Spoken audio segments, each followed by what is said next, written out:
Thank you. Indu Bala Goswami ji नहीं है। Doctor Parmar Jaswant Singh Salim Singh deputy chairman sir आ रहे हैं। ठीक, आ जाए। Thank you honourable vice chairman sir. ये जो ministry of health and family welfare है, एक ऐसा मंत्रालय जो देश के हर सिटीजन को, हर नागरिक को मैटर करता है। सर, हमने आंकड़ों पे बहुत चर्चा की, साथ में आरोप प्रत्यारोप भी हुए, लेकिन आज हम बात करेंगे कि एवरेज इंडियन की लाइफ स्पैन कितनी है। वो 2025 और 1947 का डिफरेंस हम बता रहे हैं। 1947 में इट वाज 32 इयर्स ओनली और आज हम 72.2 इयर्स पे पहुंचे हैं। मानते हैं कि इसमें सब गवर्नमेंट का कोई ना कोई रोल रहा होगा, लेकिन हमारी गवर्नमेंट मोदी जी के उनके निर्देशन में, उनकी अध्यक्षता में हमेशा मिशन मोड पे रहती है। मैं उसके बारे में बताऊंगा कि ये इम्प्रूवमेंट कैसे हुआ।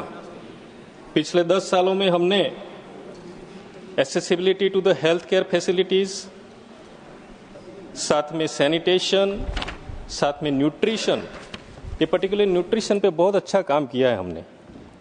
न्यूट्रिशनल प्रोग्राम के अंतर्गत पहले 1000 दिन जो भी बच्चा जन्म लेता है, तो माँ के पेट में जब बच्चा होता है तब से शुरू करके उसका सेकंड बर्थडे होता है, तब तक के 1000 डेज अप्रोक्सीमेट उसमें अच्छा न्यूट्रिशन प्रोवाइड कर रहे हैं।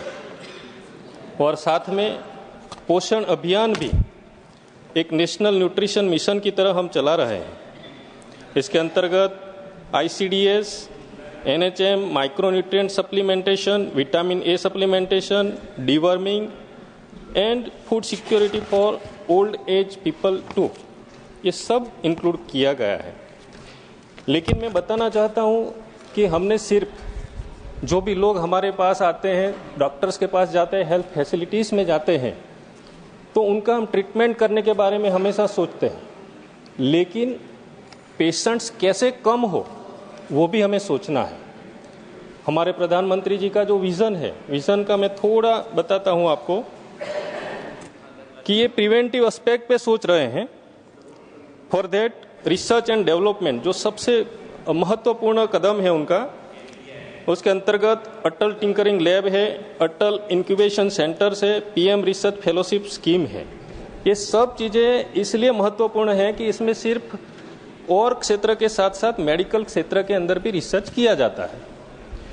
तो इसके अंतर्गत एक ANRF अनुसंधान नेशनल रिसर्च फाउंडेशन जो बनाया गया है, दैट्स अ फंडिंग बॉडी, और उसमें गवर्नमेंट ने डिसाइड किया है कि to create a 1 lakh crore corpus to boost research and investment in sunrise technologies.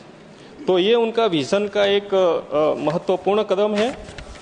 और साथ में हमारे मोदी जी ने 2022 जनवरी एक प्रोजेक्ट लॉन्च किया था, उसका नाम है जीनोम इंडिया प्रोजेक्ट। ये जीनोम इंडिया प्रोजेक्ट ये एम्बिशियस प्रोजेक्ट है।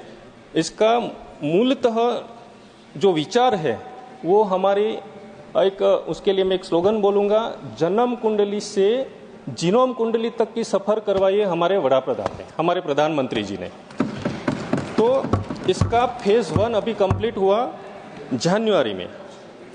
उस फेज़ के अंतर्गत हमारे अक्रॉस द कंट्री 20 यूनिवर्सिटीज़ ने पार्टिसिपेट किया और उसमें उन्होंने 10,074 हेल्दी इंडिविजुअल्स की, उनका जो सैंपल है वो सैंपल कलेक्ट किया, और वो जो सैंपलिंग था वो डिफरेंट 99 एथनिक ग्रुप से कलेक्ट किया गया। वो कलेक्ट करने के बाद इंडियन रेफरेंस जीनोम ग्रिड बनाया गया और उसका जो डेटा है वो data Indian biological data centre में सिक्योर किया गया। And on 9th January this data made available to the scientists of our country by video messaging।